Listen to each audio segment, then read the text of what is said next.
And this one is a fun one. Article from Fox Business. Here's the headline. Dolly Parton awarded $100 million from Jeff Bezos to give to charities of her choice.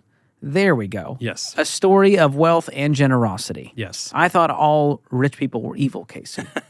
That's I've heard that somewhere. I don't think it's true, right?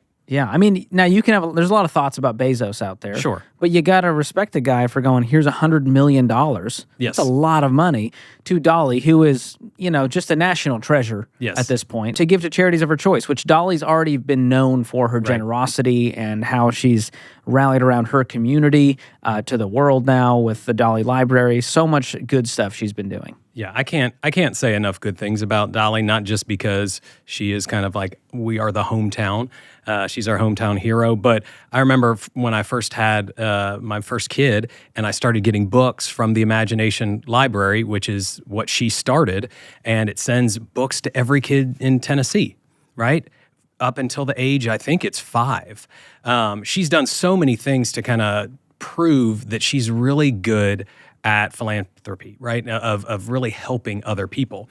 And so this is a great win for Dolly of being that type of leader that people would be able to rally behind and know that they're going to do a good job. But I think one of the things that I'd love to call out is this is actually a great leadership win for Bezos.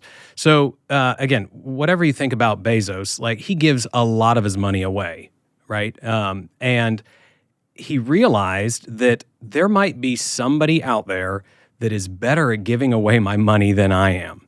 And so he created this award. So this is not the first time this award has actually gone out. Like it's gone out to different recipients. Yes, it's called the Courage and Charities Award. Yes. And she was the 2022 recipient. Yes. And so he acknowledged this person who has really good integrity and knows how to do this would be better at spending $100 million than I am. So he created this thing to delegate the responsibility of giving away to charity to somebody who's more qualified than him. And that's something that we as leaders need to think about. Like, how can we delegate the things that there is somebody that is better than us at? Like maybe we have to bring in somebody, right? We don't delegate necessarily things outside of our company, but who in the company would be able to do this better than I am so that I can focus on other things, right? I just love that. I love that example. And I wish more people would think of that to say, man, this person's better than me. I'm going to have them help me. Yeah. Well, and if you're out there listening, you're going, well, how do we know she's going to actually use that for charity?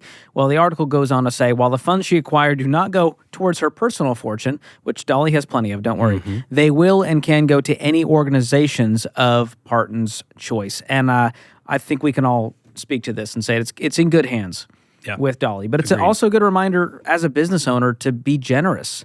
Yes. And it may start with your team. It may bleed into your community. It may bleed into national, mission work. Who knows what it could be, but be thinking about that. And it's some of the best ways to create a culture of generosity on your team.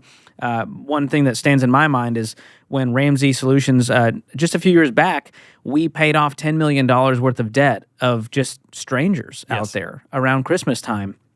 And we had all of our team members making phone calls to those people to let them know their debt has been paid off. This is outstanding medical debt or a car loan that had been sitting out there, and we just wanted to bless a whole bunch of people. Yep. So we bought a huge book of debt and paid it all off. And it was one of the most fun moments. And yes, there was some PR, publicity things that came out of that because the news organizations wanted to cover it.